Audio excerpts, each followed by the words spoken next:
Welcome to your favourite YouTube channel Amit Sharma SPSR। और आज हमारी जो ये इम्पॉर्टेंट क्वेश्चंस की नेक्स्ट वीडियो है वो चैप्टर 3 की है। और चैप्टर 3 में जो मैं पहली वीडियो ले रहा हूँ इसमें सबसे पहले तो मैं तुमसे बेसिक बातें करूँगा। और बेसिक का मतलब है कि ये जो चैप्टर है इसका नाम है pair of linear equation in two variables. इसमें हम क्या करते हैं, तो जैसा कि तुम क्लास 9 में पढ़ चुके हो कि जो लीनियर इक्वेशन टू वेरिएबल्स होती है उसकी स्टैंडर्ड फॉर्म होती है ax + by + c = 0। यह है linear equation in two variables जिसमें x और y वेरिएबल्स होते हैं। a coefficient of x, b coefficient of y, where a b c are all real numbers but a and b must not be equal to 0। क्योंकि यहाँ variable को रखने के लिए तुम्हें a और b को 0 नहीं करना है। अगर तुम a और b में से किसी को भी 0 करोगे तो वेरिएबल खत्म हो जाएगा। अब क्योंकि ये जो चैप्टर है इसका नाम है pair of linear equation two variables, तो हमें सेम वेरिएबल में दो डिफरेंट लीनियर इक्वेशंस लेनी होती हैं। जैसे मैं यहाँ इसका कोफिशिएंट कर दूं a1 और इसका कोफिशिएंट b1, इसका c1, ये a1 b1 c1, और एक दूसरी इक्वेशन में कोफिशिएंट चेंज कर दूं a2 b2 और c2। तो फाइनली हमारे पास दो लीनियर इक्वेशन बन गई। यही है हमारा pair of linear equation in two variables जिसमें दो different linear equations with same variable. अब इस चैप्टर में हम करना क्या होता है, तो इस चैप्टर में हमें पूरा चैप्टर डिपेंड करता है कि हमें इन इक्वेशंस को सॉल्व करना होता है। अब इक्वेशंस को सॉल्व करने के हमारे पास ये कई मेथड है जिनमें से एक क्रॉस मल्टीप्लिकेशन मेथड अब बोर्ड की तरफ से एग्जाम के पॉइंट ऑफ व्यू से उन्होंने हटा दिया है, तो उसको छोड़ के अब हमारे पास जो मेथड्स बचते हैं इसको सॉल्व करने के वो ग्राफिकल, एलिमिनेशन और सब्स्टिट्यूशन मेथड। और एक मैंने तुम्हें स्पेशल केस मेथड सिखाया था, वो एक पर्टिकुलर कंडीशन में फॉलो हो सकता है। अब ऐसा होता है कि अगर हम इन इक्वेशंस को यानी इस पेयर को सॉल्व करने की कोशिश करें तो कई बार से तो ये सॉल्व हो जाता है, कई बार से सॉल्व नहीं होता। यानी कुछ हमारे पास ऐसे भी पेयर्स होते हैं जहां हम उनको सॉल्व नहीं कर पाते, एक यूनिक सॉल्यूशन हम फाइंड नहीं कर पाते। तो सॉल्यूशन के बेस पे हम इस सिस्टम को, ये पेयर ऑफ लीनियर इक्वेशन को दो पार्ट में डिवाइड करते हैं, कंसिस्टेंट और इनकंसिस्टेंट। यानी कि कंसिस्टेंट सिस्टम का मतलब है कि सिस्टम है कॉमन सॉल्यूशन, और इनकंसिस्टेंट का मतलब सिस्टम है नो कॉमन सॉल्यूशन। कंसिस्टेंट में भी दो वैरायटी होती है, यूनिक सॉल्यूशन और इनकंसिस्टेंट। वो कंसिस्टेंट में जो दूसरा केस है वो है इनफाइनाइटली मैनी सॉल्यूशन। यानी कि जब सिस्टम कंसिस्टेंट होगा तो हमारे पास दो ऑप्शन बन जाएंगे। उस सिस्टम का एक यूनिक सॉल्यूशन भी हो सकता है यानी एग्जैक्टली वन, और उस सिस्टम के इनफाइनाइटली मैनी सॉल्यूशंस भी हो सकते हैं यानी बहुत सारे। और इनकंसिस्टेंट का मतलब तो सीधा सीधा है नो सॉल्यूशन, सिस्टम है नो कॉमन सॉल्यूशन। अब इसको हम चेक करने का ग्राफिकल तरीका भी इस्तेमाल कर सकते हैं। ग्राफिकली यानी कि अगर हम इन दोनों इक्वेशंस की ग्राफ ड्रॉ करेंगे तो जो लीनियर इक्वेशन टू वेरिएबल होती है उसका ग्राफ हमेशा स्ट्रेट लाइन आती है। तो हम अगर सेम ग्राफ पेपर पे दोनों का ग्राफ ड्रॉ करते हैं तो दो लाइन हमें मिल जाएंगी स्ट्रेट लाइन। अब उनके तीन ऑप्शन बनेंगे, या तो वो दोनों लाइन एक दूसरे को इंटरसेक्ट करेंगी, जैसे एक लाइन ये है और एक लाइन ये है, इस तरह से दोनों लाइन एक दूसरे को इंटरसेक्ट करेंगी एक यूनिक पॉइंट पे। तो तुम समझ जाओ कि system is consistent and have a unique solution. और ये जो पॉइंट होगा इंटरसेक्टिंग पॉइंट, इस पॉइंट पे जो हमें x और y की वैल्यू मिलेगी वो हमारा कॉमन सॉल्यूशन हो जाएगी। या फिर हम जब ग्राफ बनाएंगे तो जो दो इक्वेशंस हमारी बनेंगी, दो स्ट्रेट लाइन, वो दोनों स्ट्रेट लाइन एक दूसरे को कोइंसाइड करेंगी, कोइंसिडेंट लाइंस। इस केस में दोनों का हर सॉल्यूशन कॉमन होगा यानी कि इनफाइनाइटली मैनी सॉल्यूशंस। और इस केस में अगर हम ग्राफ बनाएंगे तो दोनों लाइन एक दूसरे के पैरेलल आएंगे। और पैरेलल लाइन के केस में सिस्टम है नो कॉमन सॉल्यूशन, क्योंकि जब तक ये इंटरसेक्ट नहीं करेंगे यानी दोनों का कोई कॉमन सॉल्यूशन हम फाइंड नहीं कर सकते। वैसे हम एल्जेब्रिकली भी ये काम कर सकते हैं। एल्जेब्रिकली के लिए अगर हम ये जो x के कोफिशिएंट है अगर इनका रेशियो निकालें a1/a2 और जो ये y के कोफिशिएंट है b1/b2 इनका रेशियो निकालें और अगर ये दोनों रेशियो डिफरेंट आ जाए अलग अलग तो system is consistent and have unique solution. और अगर हम ये x के और y के कोफिशिएंट का रेशियो निकालें और ये रेशियो इक्वल आ जाए, x के कोफिशिएंट और y के कोफिशिएंट का रेशियो यानी a1/a2 इक्वल आ जाए b1/b2 के, तो फिर हमारे पास दो ऑप्शन बनते हैं, यानी दोनों ऑप्शन में a1/a2 इक्वल होता है b1/b2 के। अब हमें क्या करना है, अब हमें तीसरा केस पकड़ना है, यानी कांस्टेंट टर्म का भी रेशियो निकालना है। अगर वो कांस्टेंट टर्म का रेशियो इनके इक्वल आता है यानी तीनों सेम वैल्यू रखते हैं a1/a2 b1/b2 c1/c2 तो system is consistent and have infinite solution. और अगर ये डिफरेंट होती है इस b1/b2 और a1/a2 से तो सिस्टम है नो सॉल्यूशन। तो कुल मिला के यहां हमारे पास जो ऑप्शन बनते हैं वो तीन ही बनते हैं। अब ये पूरा चैप्टर इसी थीम पे घूमता है और इसी के बेस पे हमें सारे क्वेश्चंस करने होते हैं। और मेनली इस चैप्टर में तीन तरीके के क्वेश्चन हैं। नंबर एक सॉल्यूशन का क्वेश्चन है कि वहां तुम्हें वो कॉमन सॉल्यूशन फाइंड करना होता है। उसमें हमारे पास तीन मेथड हैं, ग्राफिकल और एल्जेब्रिकल में सब्स्टिट्यूशन और एलिमिनेशन।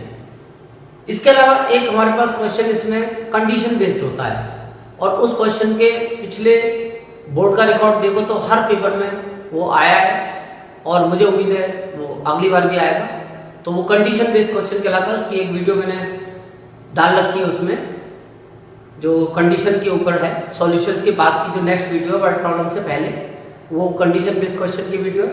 एक्सरसाइज 3.5 में इसका क्वेश्चन नंबर 2 हमें दिया हुआ है, मैंने आज भी लिखा है वो क्वेश्चन। तो उस क्वेश्चन को करने के लिए तुम्हें ये जो सिस्टम है ये सारा सिस्टम फॉलो करना पड़ता है। इसके अलावा तीसरा क्वेश्चन हमारे पास आता है लास्ट, वो है वर्ड प्रॉब्लम। और वर्ड प्रॉब्लम को मैं पहले भी बोल चुका हूँ कि मैं इसे बोलता हूँ वर्ड प्रॉब्लम यानी विश्व की समस्या। तो ये तो एक बहुत बड़ी समस्या है। इसका हल तो केवल तभी मिलेगा जब तुम्हें लैंग्वेज में कमांड होगी और तुम्हारे बेसिक कॉन्सेप्ट क्लियर होंगे। पर मैं कुछ वर्ड प्रॉब्लम की भी बात करूंगा जो कुछ डिफरेंट कॉन्सेप्ट पे बेस्ड होती हैं। आगे मैं अभी इसकी कुछ और वीडियोस भी तुम्हें बना के दूंगा। फिलहाल अभी हम बात करते हैं आज पहली वीडियो की। तो पहली वीडियो में मैं जरा बेसिक क्वेश्चन ही ले रहा हूँ जो कि तुम्हारे एग्जाम के पॉइंट ऑफ व्यू से इंपॉर्टेंट हो सकते हैं और कुछ मैं नए कॉन्सेप्ट भी इसमें कवर करने की कोशिश करी है जो कॉन्सेप्ट हो सकता है तुमने अभी ना पढ़े हो। तो इसमें अब हम जो क्वेश्चन देखते हैं, मैंने तुम्हें क्वेश्चन की क्लिपिंग भी दी है और यहाँ पे भी तुम वो क्वेश्चन लिखे हुए देखोगे क्योंकि मेरे को तो चाहिए क्वेश्चन। कुछ मैंने आज 5 या 6 क्वेश्चन लिए हैं और इन क्वेश्चंस में हम कुछ कॉन्सेप्ट क्लियर करेंगे अपने। तो मैं बात करता हूँ सबसे पहले एक नॉर्मल क्वेश्चन की जो कि मैंने बताया अभी कंडीशन बेस्ड क्वेश्चन आता है और ये एग्जाम के पॉइंट ऑफ व्यू से बहुत इंपॉर्टेंट है। ये एक हमारे पास एग्जाम्पल है एनसीईआरटी में एक्सरसाइज 3.5 में सबसे लास्ट एग्जाम्पल जो 3.5 की पहले दी हुई है वो एग्जाम्पल है, बट इसमें कंडीशन चेंज है।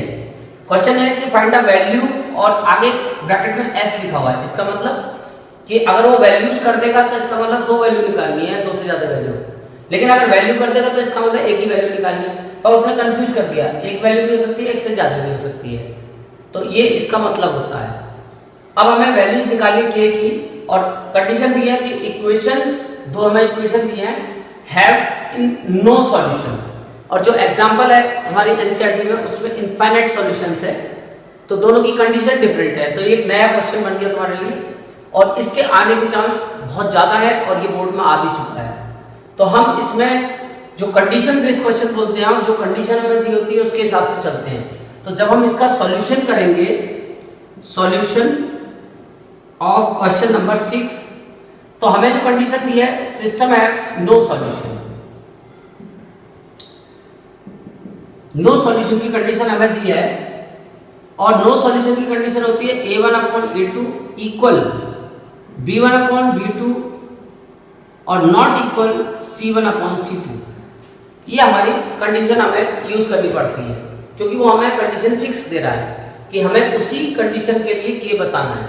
अब ये वैल्यूज हम इसमें डाल देंगे। a1 की वैल्यू तो coefficient of x in first equation यानी कि k, a2 की value coefficient of x in second equation यानी 12 equal coefficient of y b1 हो जाएगा 3 फर्स्ट इक्वेशन में और सेकंड में k और नॉट इक्वल का साइन आएगा c1 k-3 और c2 k। अब यहां मैं तुम्हें एक बात क्लियर कर दूं, जैसे कि तुमने अभी मैंने स्टैंडर्ड इक्वेशन तुम्हें बताई थी ax + by + c = 0। तो अक्सर हम सोचते हैं कि ऐसे ही है सिस्टम, लेकिन नहीं है। अगर दोनों इक्वेशन हमारी इस फॉर्म में है तब भी हम उसे स्टैंडर्ड में ही काउंट करते हैं और इसको कोई तुम्हें चेंज करने की जरूरत नहीं है।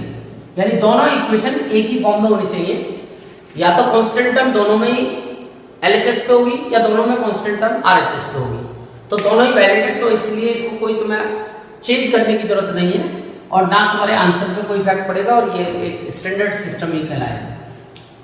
अब तुम इसके बाद ये जब सॉल्व करोगे तो तुम्हें मिनिमम 2 केस बनाने पड़ेंगे। वैसे तो 3 केस बनाने चाहिए, लेकिन कम से कम 2 केस जरूर बनाओगे।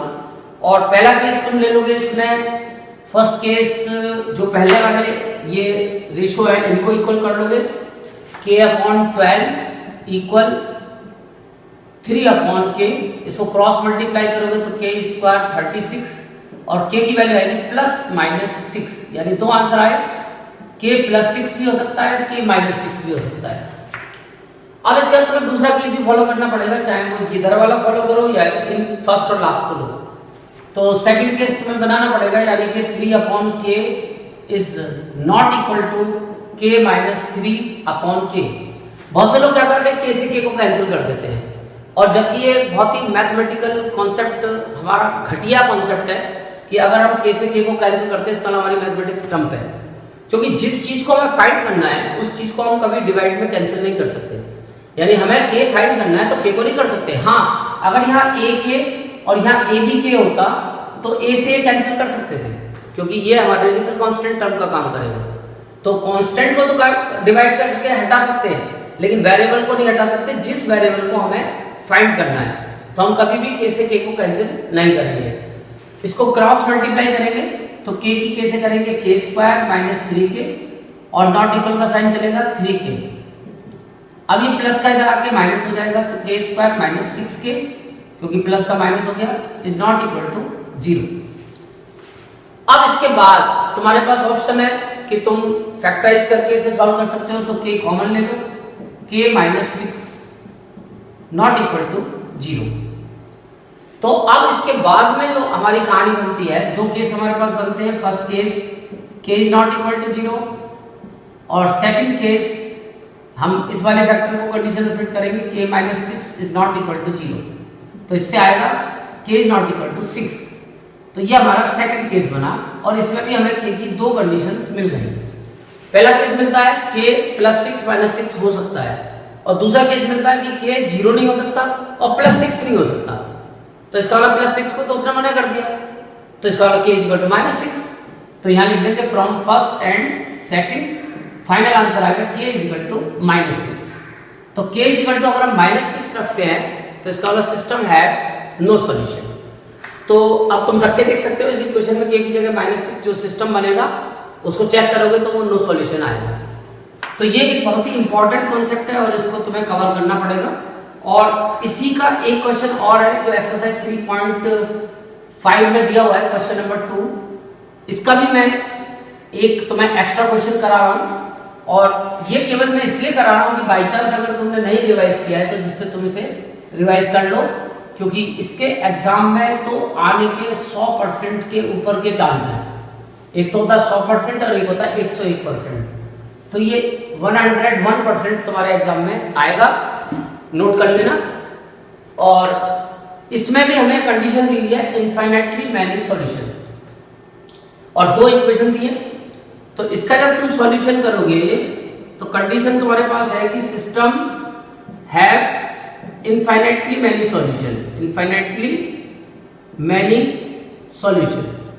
और इनफाइनाइटली मैनी सॉल्यूशन की कंडीशन होती है a1/a2 = b1/b2 = c1/c2। Infinitely many solutions की कंडीशन है a1 upon a2 equal b1 upon b2 is equal to c1 upon c2। अब a1 तो हमारे पास 4 है, इक्वेशन है 4x प्लस 5y इक्वल 2, तो a1 तो 4 है और a2 है 2p प्लस 7q। ऐसे ही b1 हमारे पास 5 है और b2 हमारे पास है p प्लस 8q।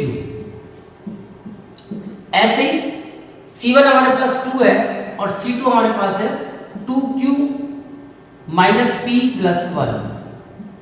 तो फाइनली ये अपने कोफिशिएंट्स को यहाँ पे कैरी कर लिया और फार्मूले के अकॉर्डिंग अब इसमें भी दो ही केस बनाने पड़ेंगे।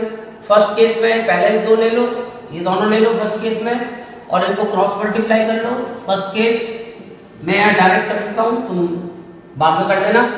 तो 5 टू जा 10, 10p प्लस 5 7 जा 35 q equal 4 into p 4p plus 4 8 जा 32 q। ठीक है, अब इसके बाद तुम p को p के पास ले आओ और q को q के पास ले जाओ। तो 10 में से 4 माइनस करा तो 6p और 35 को इधर लाके माइनस करा तो 3q माइनस का। अब 3 से इसको डिवाइड कर सकते हैं, कांस्टेंट है तो 3 से इसको डिवाइड करा तो ये आ गया 2p इक्वल माइनस q। तो फाइनली माइनस को तो इधर शिफ्ट कर दो तो ये एक कंडीशन बन गई q इक्वल माइनस 2p। तो ये एक हमारे पास रिलेशन बन गई। वैसे ये इक्वेशन भी बन सकती है, इसको इधर शिफ्ट कर लो तो 2p प्लस q इक्वल 0। लाओ चलो ऐसे ही कर लेते, कोई दिक्कत नहीं, ऐसे ही कर देते, इक्वेशन ही बना देते। इसको इधर ले आओ 2p प्लस q इक्वल 0। ये एक इक्वेशन बन गई, लीनियर इक्वेशन 2 वेरिएबल जहां p और q वेरिएबल्स है। ऐसे फिर एक बार या तो इन दोनों को इक्वल करो या इन दोनों को करो, एक तुम्हें फिर से इक्वल करना पड़ेगा। तो मैं मान लो इन दोनों को करता हूं। तो सेकंड केस में मैं बनाता हूं 5 टू जा 10q और 5 बन जा 5p और 5 बन जा 5 और इक्वल में 2p प्लस 8 टू जा 16q। अब 2p को इधर लेके आओ तो ये माइनस का 2p हो जाएगा, तो माइनस का 5 और 2 7p और प्लस का 16 इधर आके माइनस होगा तो माइनस का 6q और प्लस का 5 इक्वल 0। ये एक नई इक्वेशन बन गई 4। अब दोनों इक्वेशन सॉल्व कर लो। तुम्हारे पास दो ऑप्शन है, एलिमिनेशन से भी सॉल्व कर सकते हो और सब्स्टिट्यूशन से भी। तो फिलहाल किससे भी कर लो। मेरे को तो सब्स्टिट्यूशन वैसे ज्यादा समझ में आ रहा था क्योंकि यहाँ पे जो ये इक्वेशन बन रही थी थर्ड इक्वेशन, इसमें हमें डायरेक्ट q की वैल्यू मिल रही थी माइनस 2p। तो 2 मिनट में तुम्हारा आंसर आ जाएगा। तो थर्ड इक्वेशन से तुम रिप्लेस कर दो, इसमें फ्रॉम थर्ड इक्वेशन सब्स्टिट्यूट कर दो। देखो मौके के हिसाब से काम करना चाहिए। अब यहाँ पे सब्स्टिट्यूशन इजी पड़ रहा है तो मेरे को सब्स्टिट्यूशन में कोई दिक्कत नहीं लग रही। तो q की जगह माइनस 2p पुट कर दो, यहाँ 1 वेरिएबल बन जाएगा माइनस 7p माइनस 6q की जगह लगा दो माइनस 2p और प्लस 5 इक्वल 0। तो minus 7p minus minus plus का 12p प्लस 5 इक्वल 0 और 12 में से 7 गया 5p इक्वल माइनस 5 और p इक्वल माइनस 1। अब p की वैल्यू उठा के यहाँ पुट कर दो फ्रॉम थर्ड। p की वैल्यू जब यहाँ पुट करोगे तो q की वैल्यू आ जाएगी माइनस 2 इंटू माइनस 1 यानी फाइनली 2। तो q की वैल्यू 2 आ गई और p की वैल्यू माइनस 1। तो इस तरीके से तुमने ये कंडीशन के हिसाब से आंसर बता दिया। तो ये क्वेश्चन तो ये समझो कि पूरे चैप्टर का सबसे इंपॉर्टेंट क्वेश्चन है। तो इसको तो तुम्हें कमांड करके जाना पड़ेगा अच्छी तरह से। अब आता हूं मैं कुछ नए कॉन्सेप्ट पे। ये कुछ हमारे पास नए कॉन्सेप्ट हैं जिनको कि हम यहाँ पे बात करेंगे नए कॉन्सेप्ट की। और सबसे पहले मैंने जो नया कॉन्सेप्ट लिया है वैसे तो वो पुराने कॉन्सेप्ट से कनेक्टेड है। तुमने इक्वेशन सॉल्व करने के जो मेथड सीखे उनमें एक मेथड ग्राफिकल है। अच्छा, अब की बार ग्राफिकल मेथड बहुत इंपॉर्टेंट हो सकता है और मेरे को उम्मीद है कि ग्राफ का क्वेश्चन बोर्ड में आ सकता है क्योंकि अब तक जो हमारे पास ग्राफ के कॉन्सेप्ट थे वो 2 चैप्टर में थे। एक स्टैटिक्स में लास्ट में था 14 चैप्टर में और एक थर्ड चैप्टर में ग्राफ था। लेकिन 15 वाला ग्राफ 14 वाला ग्राफ आया करता था अक्सर, एक उजाइर बनाने के लिए आया करता था। अब वो ओजाइव इन्होंने हटा दिया है, तो इसका मतलब अब वो हट गया, तो अब तो एक ही ग्राफ का क्वेश्चन सिलेबस में वो ये है, तो इसका मतलब इसके आने के चांस 100% है, क्योंकि कॉपी के अंदर ग्राफ पहले से फिट करके रखते हैं वो लोग। तो जनरली ग्राफ के क्वेश्चन के आने के चांस, अब तक कोई पेपर बिना ग्राफ के नहीं आया है, सब में ओजाइव बनाने के लिए आता था, तो इसके चांस बढ़ जाएंगे। अब तो ग्राफ की तुम्हें बहुत अच्छे से प्रैक्टिस अब करनी पड़ेगी। तो इसमें ग्राफिकली सॉल्व करना है, और ग्राफिकली सॉल्व करने का सीधा तरीका होता है कि दो तुम इसका सॉल्यूशन मैं बता रहा हूं तुम्हें, क्वेश्चन नंबर 4 का सॉल्व ग्राफिकली, उसके बाद फिर एक्स्ट्रा क्वेश्चन है। तो पहले तो ग्राफिकली सॉल्व करना सिंपल है, तो उसके लिए ग्राफिकली के लिए तुम्हें ये इक्वेशन बनानी पड़ेगी, वो सॉल्यूशन की एक टेबल। और पहली इक्वेशन में ले रहा हूँ 2x + y = 6। तो एक बार इसमें x को 0 कर दो, जब x 0 करोगे तो y 6 आ जाएगा, और एक बार y को 0 कर दो तो x की वैल्यू 3 आ जाएगी। इसी तरीके से दूसरी इक्वेशन है हमारी 2x - y + 2 = 0। इसमें भी एक टेबल बना लो, x और y की वैल्यू पुट करो, और वही है कि पहले एक बार x को 0 कर दो तो y की वैल्यू 2 आ जाएगी, और एक बार y को 0 कर दो तो x की वैल्यू -1 आ जाएगी। तो ये वैल्यूज तुमने सॉल्व करनी है। अब जब ये वैल्यूज तुम इसमें पुट करके देखोगे तो देखोगे LHS = RHS आ जाएगी, क्योंकि इसके सॉल्यूशंस हैं। देखो x की जगह अगर हम 0 लगाते हैं और y की जगह 2 लगाते हैं तो आंसर आता है -2, -2 + 2 0 = 0। और अगर x की जगह हम -1 लगाते हैं तो -2, और y की जगह 0 लगाए तो -2 + 2 यानी कि 0। तो सॉल्यूशंस हमें पहले निकालने हैं। अब इसके बाद उनकी प्लॉटिंग करनी है। तो ये वाले सॉल्यूशन की प्लॉटिंग भी बहुत इजी होती है, इससे तुम आसानी से प्लॉटिंग कर सकते हो।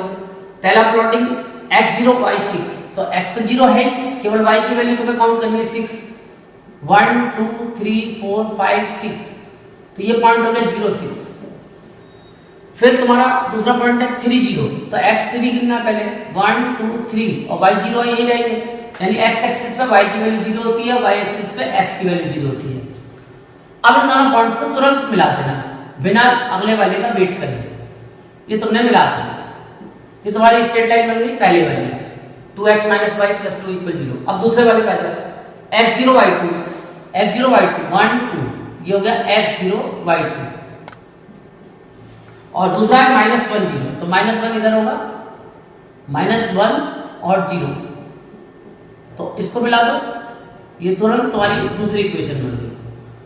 तो जहां पे दोनों इंटरसेक्ट करेंगी इस पॉइंट पे जो x और y की वैल्यू होगी वही हमारा सॉल्यूशन हो जाएगा, वो सॉल्व में आ जाएगा। उसके लिए तुम यहाँ पे नीचे एक लाइन परपेंडिकुलर ड्रॉ करके x फाइंड कर लेना, और एक इधर परपेंडिकुलर ड्रॉ करके y फाइंड कर लेना। तो ये जो x और y की वैल्यू आ जाएगी ये हमारा कॉमन सॉल्यूशन होगा। फिलहाल कॉमन सॉल्यूशन जो आएगा मेरे को लगता है कि कॉमन सॉल्यूशन 2y से y कैंसिल हुआ 4x, और ये है 2x + y = 6, और ये है 2x - y = -2। तो जब इनको ऐड करेंगे मैं लेमिनेशन से तुरंत सॉल्व कर देता हूँ। तो 4x = 4, तो x की वैल्यू तो 1 आएगी, और जब x की वैल्यू 1 लगाएंगे तो 2 माइनस करके y की वैल्यू 4 आएगी। तो इसका जो कॉमन सॉल्यूशन आएगा ये इंटरसेक्ट करेगी x = 1 और y = 4 पे। इसका कॉमन सॉल्यूशन होगा 1 4। अब तुम देखोगे 1 4 दोनों इक्वेशन को सेटिस्फाई करेगा। किसी भी इक्वेशन को पुट करके देखो, कॉमन सॉल्यूशन सेटिस्फाई हो जाएगा। यूनिक सॉल्यूशन इसका बना x = 1 और y = 4, ये तुम वहां पे लिख के आओगे। ये हो गया तुम्हारा क्वेश्चन सॉल्व ग्राफिकली। लेकिन इसके बाद में इन्होंने एक क्वेश्चन दिया है, also find the ratio of the area of 2 triangles formed by the lines of equations with the x axis and y axis। ये जो लाइंस है, ये दोनों लाइंस x एक्सिस और y एक्सिस के साथ जो ट्राइंगल्स बनाती हैं उनके एरिया का रेशियो बता रहा है। तो मान लो मैं इस इंटरसेक्टिंग पॉइंट को a डाल दूं, और इसको b डाल दूं, इसको c डाल दूं, और इसको d डाल दूं। तो ये कहता है कि x एक्सिस के साथ जो लाइन ट्राइंगल बनाती है, एक लाइन ये है, एक लाइन ये है, और x एक्सिस ये है, तो ये वाला ट्राइंगल जो बनेगा ABC, इसका एरिया तुम्हें निकालना है, और फिर उसका रेशियो तुम्हें जो ये y एक्सिस के साथ ट्राइंगल बनाएगी, इसको भी मैं कुछ पॉइंट डाल देता हूं, E ये इंटरसेक्टिंग पॉइंट है, तो y पे जहां पे कट कर रही है दोनों लाइन D और E पे कट कर रही है, तो इस ADE का भी तुम्हें एरिया निकालना है। और फिर तो मैं इनके एरिया का रेशियो बताना है। ये क्वेश्चन हमारे पास एक्स्ट्रा हो गया, यानी जो एक्स एक्सिस के साथ जो ट्रायंगल बना ये वाला, इसका एरिया का रेशियो, और जो ये ऊपर बनना है यहाँ वाई एक्सिस के साथ छोटा सा ट्रायंगल एडीई, इसके एरिया का रेशियो तो मैं बताना था। ये हमारे पास एक एडिशनल क्वेश्चन हो गया, और तुम इसको आसानी से निकाल सकते हो, हाफ बेस इनटू हाइट। तो मैं तो इसको वैसे आंसर भी तुम्हें बता सकता हूँ, क्योंकि ये सी पॉइंट हमें पता था, इस पहले वाली लाइन का सी पॉइंट 30 था ये। तो इसका जो बेस होगा, क्योंकि ये -1 है और ये 3 है, 4 का बेस होगा, और हाइट मैंने अभी बताई है 4 होगी हाइट इसकी 4। तो इस वाले का एरिया तो आएगा हाफ इंटू, यहाँ से आता कि ये हो गया 4 और हाइट हो गई 4, और इस वाले का बेस यहाँ पे है 6 और यहाँ पे 2, तो 6 और 2 का डिफरेंस बैठा 4, क्योंकि यहाँ पे 6 है और यहाँ पे 0 2 था, यानी 2 है, तो 2 से आगे 6 देखने के लिए 4 करना पड़ेगा, तो इसका बेस हुआ हाफ इंटू 4, और ये हाइट अभी मैंने बताई है कि इसका एक्स कोऑर्डिनेट 1 है, ये इसकी हाइट होगी, तो 4 से 4 कैंसिल हो गया, हाफ से हाफ कैंसिल हो गया, रेशियो आ गया 4:1। तो एक्स एक्सिस के साथ जो ट्रायंगल बनेगा और वाई एक्सिस के साथ जो ट्रायंगल बनेगा उनका रेशियो 4:1। तो ये हमारा एडिशनल क्वेश्चन हुआ, सिंगल में भी आ सकता है। अब इसके बाद हम बात करते हैं अपने नेक्स्ट क्वेश्चन नंबर 3 की। तो ये क्वेश्चन क्या है, सेकंड और थर्ड चैप्टर का मिक्सचर। इसमें हम सेकंड चैप्टर को भी यूज करेंगे और थर्ड को भी यूज करेंगे। इसमें हमें एक पॉलिनोमियल दिया है और उसका एक फैक्टर दिया है। तो ये कॉन्सेप्ट हमने 9th क्लास में पढ़ा है फैक्टर थ्योरम में, और वैसे हम अब 10th में भी इसको पढ़ रहे हैं पॉलिनोमियल्स को। तो इसमें हमें एक फैक्टर दिया है एक पॉलिनोमियल का, और हमसे ए और बी की वैल्यू पूछता है, और एक कंडीशन भी दी है, यानी एक इक्वेशन तो उसने दे रखी है 2 वेरिएबल में, एक इक्वेशन दी हुई है 2a - 3b = 4। ये एक इक्वेशन उन्होंने दी हुई है ए और बी में। एक इक्वेशन में तुमसे बन पाएगा, और उसके लिए इन्होंने कंडीशन दिया है कि x + 1 is a factor of 2x³ + ax² + 2bx + 1। ये इस पॉलिनोमियल का फैक्टर है। तो बस तुम इसमें फैक्टर थ्योरम लगा दोगे 9th क्लास की फैक्टर थ्योरम, और फैक्टर थ्योरम ये कहती है कि अगर तुमने इस फैक्टर को, जो ये फैक्टर दिया है, इसका 0 निकाल लिया, तो सबसे पहले तुम्हें इस फैक्टर का 0 निकालना है, और 0 निकालने के लिए इसको 0 के इक्वल करके x की वैल्यू सॉल्व करनी है। -1 इसका 0 आया, यानी इस पॉलिनोमियल में अगर तुम x की का -1 लगाओगे तो 0 हो जाएगा। इस 0 पे जो इस पॉलिनोमियल की वैल्यू होगी वही हमारा रिमाइंडर कहलाएगा, और क्योंकि ये फैक्टर थ्योरम है तो रिमाइंडर जो होगा वो मस्ट बी 0 के इक्वल होगा।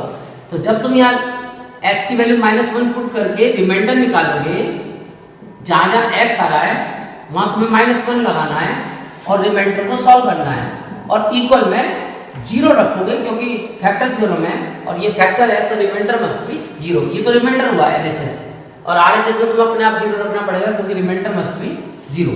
अब इसे सॉल्व कर दोगे तो ये -2 हो जाएगा, ये प्लस का a हो जाएगा, और ये माइनस का 2 भी हो जाएगा, प्लस का 1 = 0, और इसको थोड़ा और सॉल्व कर दोगे तो a - 2b -2 और +1 यानी -1 = 0। अब ये तुम्हारे पास 2 लीनियर इक्वेशन बन गए, इनको सॉल्व कर दो, और सॉल्व करके तुम अपना a और b की वैल्यू, अब सॉल्व चाहे एलिमिनेशन से कर लो या सब्स्टिट्यूशन से, वो तुम्हारी इच्छा है। तो फिलहाल तुम्हें ये एक इक्वेशन को सॉल्व करके दिखाना पड़ेगा। अब तुम्हें ये दोनों इक्वेशन जो बनी इनको सॉल्व करके a और b मिल जाएंगे। अब आते हैं हम आज के अपने सेकंड लास्ट क्वेश्चन पे, क्वेश्चन नंबर 2। ये तुम्हारे लिए एक नई वैरायटी है, और ये एग्जाम्पलर से मैंने लिए सारे क्वेश्चंस। ये जितने भी क्वेश्चन मैं आज तुम्हें करा रहा हूँ, ये सारे क्वेश्चंस मैं एग्जाम्पलर से ले रहा हूँ। और एग्जाम्पलर का मतलब NCERT की बड़ी बहन, जो कि बोर्ड प्रोवाइड कराता है, CBSE बोर्ड। और इस बार भी एग्जाम्पलर में से बहुत सारे क्वेश्चंस आए थे एग्जाम में, तो इसलिए सारे क्वेश्चन ही इंपॉर्टेंट है, और मैं इसीलिए सबसे पहले एग्जाम्पलर को ही कंसिडर किया है। इसमें अब हमारे पास है क्वेश्चन नंबर 2 का सॉल्यूशन। तो इस बार से ये थोड़ा खतरनाक क्वेश्चन है। इसमें कह रहा है कि राइट एन इक्वेशन, हमें एक इक्वेशन बतानी है, लिखनी है, ऑफ ए लाइन, एक ऐसी लाइन की जो पास होती है through the point representing the solution of a pair of linear equation this and this. यानी हमारे पास एक पेयर दिया है लीनियर इक्वेशन का, दो इक्वेशन दिए हमें सेम वेरिएबल में, यानी ये एक पेयर दिया है। तो जब हम इस पेयर को सॉल्व करके इसका एक यूनिक सॉल्यूशन निकालेंगे, मान लो हम इन्हें एलिमिनेशन सॉल्व करते हैं और हम इनको ऐड कर देते हैं, y से y कैंसिल हो जाएगा, 3x equal x, 3x equal 3, तो x इक्वल 1 आ जाएगा। और जब x की वैल्यू हम 1 पुट करेंगे या यहाँ कर देते हैं तो y की वैल्यू भी 1 आ जाएगी फ्रॉम सेकंड। तो फिलहाल हमने इसका यूनिक सॉल्यूशन निकाल दिया 1 1। तो अब क्वेश्चन ये है कि right the equation of a line passing through the point representing the solution of the equation. यानी जब हम इन दोनों इक्वेशन का ग्राफ अगर बनाना चाहते हैं तो 100% ये ग्राफ जो बनेगा वो इंटरसेक्ट करेगा 1 1 में, यानी इनका कॉमन सॉल्यूशन 1 1 होगा, क्योंकि ये सॉल्व करके हमने अलजेब्रिकली देख लिया है। तो 1 1 से जितनी भी लाइन जाएंगी, और कितनी लाइन जा सकती है, इनफाइनाइट लाइन जा सकती है 1 1 से, जिनमें से दो तो यही होगी जिनका एक कॉमन सॉल्यूशन है। तो हमें इनके अलावा एक ऐसी लाइन बतानी है जो इस 1 1 से पास होती है। Write an equation of a line passing through the unique solution of these equations. इन दोनों की इक्वेशन के जो सॉल्यूशंस बने वाले यूनिक सॉल्यूशन 1 1, उससे पास होने वाली हमें एक लाइन बतानी है। दो भी पूछ सकता है, तीन भी पूछ सकता है। तो इसका बहुत इजी तरीका होता है कि हमें एक ऐसी इक्वेशन बतानी है जो इस पॉइंट से पास होगी। और ये एक 9th क्लास का कॉन्सेप्ट है कि जो भी लाइन किसी पॉइंट से पास होती है वो उसका सॉल्यूशन होता है। कोई भी लाइन अगर किसी भी पॉइंट से पास हो रही है तो समझ लो वो उसका सॉल्यूशन है। यानी कि जो लाइन इससे पास होगी जिसकी हमें इक्वेशन बतानी है, तो ये 1 1 उसका सॉल्यूशन होगा। तो यहाँ लिख देंगे सिंस, या लिख देंगे लेट मान लो L1 be the line passing through, be the line passing through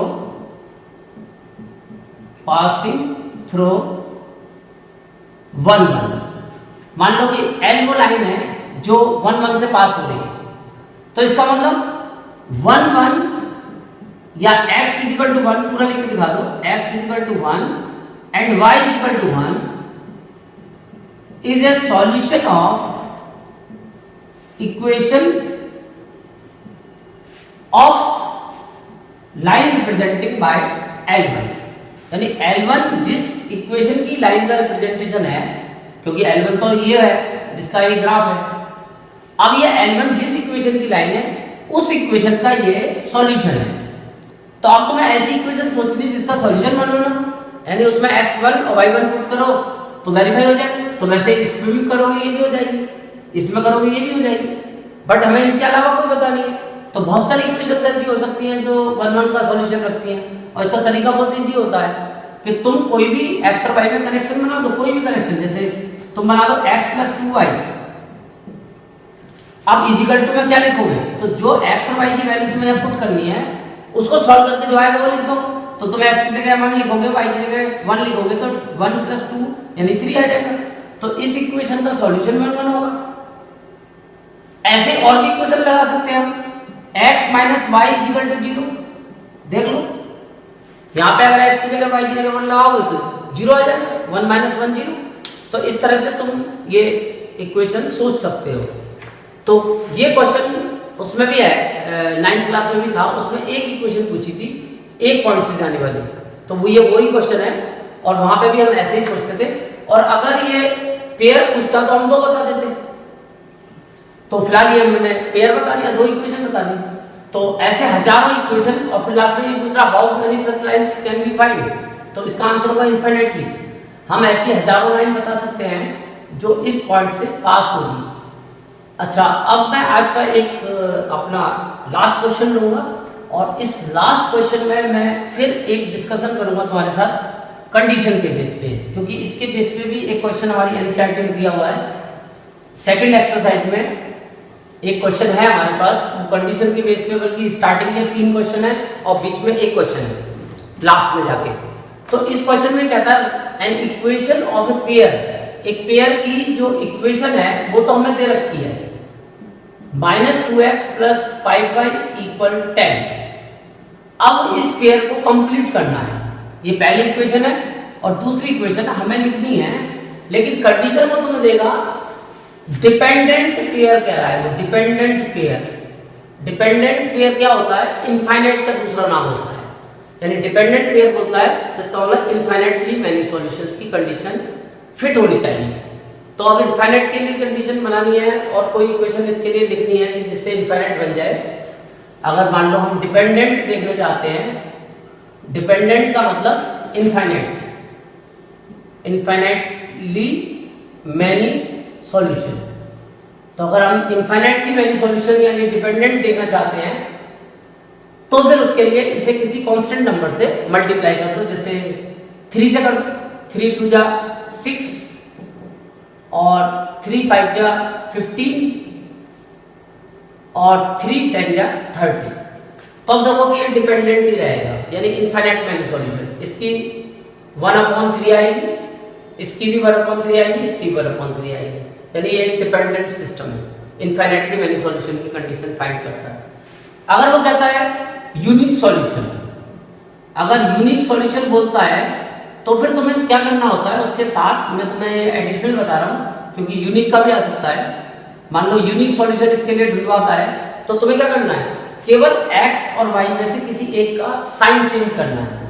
तो उसके लिए यहाँ पे माइनस लगा दो। अब तुम देखोगे ये यूनिक सॉल्यूशन रखेगा, यानी इस केस में तो a1/a2 इक्वल आएगा b1/b2 इक्वल आएगा c1/c2 इनफाइनाइट में, यानी डिपेंडेंट में। अब यूनिक में तुम देखोगे ये आएगा a1/a2 नॉट इक्वल b1/b2, क्योंकि तुमने इसका आंसर तो -2/-2 यानी a1/a2 1 आया, पर यहाँ पे एक प्लस है एक माइनस है तो इसका आंसर -1 आया और 1 इज नॉट इक्वल टू -1। तो ये यूनिक सॉल्यूशन हो जाएगा। और नो सॉल्यूशन के लिए तुम्हें क्या करना है? नो सॉल्यूशन के लिए तुम्हें केवल कांस्टेंट का साइन बदलना है। यानी कि पहली इक्वेशन तो तुम्हारी ये है -2x + 5y = 10। दूसरी इक्वेशन जो लिखोगे तो केवल तुम इस कांस्टेंट टर्म को चेंज कर दो -10। ये पहली इक्वेशन, ये दूसरी। अब तुम देखोगे इसका आंसर तो 1 आएगा, -2/-2। इसका आंसर 1 आएगा 5/5, पर इसका आंसर -1 आएगा। यानी कंडीशन बन जाएगी a1/a2 equal b1/b2 not equal c1/c2। तो इसका मतलब ये नो सॉल्यूशन की कंडीशन फॉलो कर रहा है। कभी कभी ग्राफ में भी आ जाता है कि हमें इसकी दूसरी इक्वेशन लिखनी है जिसके साथ इसका ग्राफिकल रिप्रेजेंटेशन कोइंसिडेंट लाइन हो, तो समझ लो तुम्हें इनफाइनाइट बनानी है कोइंसिडेंट में। वो तुमसे कहते हैं इंटरसेक्टिंग लाइन हो तो समझ लो तुम्हें यूनिक का सिस्टम बनाना है। अगर वो तुम्हें कहते हैं पैरेलल लाइन हो तो तुम्हें नो सॉल्यूशन बनाना है। तो इस कंडीशन को रिवर्स केस में तुम्हें अपने हिसाब से फिट करके देना है। ये क्वेश्चन एनसीईआरटी में भी दिया हुआ है, बट ये डिपेंडेंट वर्ड तुम्हारे लिए इसमें नया था। तो इस तरह से मैंने तुम्हें ये फर्स्ट वीडियो दिया है लीनियर इक्वेशन की। अब मैं तुम्हें एक सेकंड वीडियो दूंगा और अब मेरे को लगता है कि केवल वर्ड प्रॉब्लम ही बची है, तो नेक्स्ट वीडियो में वर्ड प्रॉब्लम का तैयार करूंगा।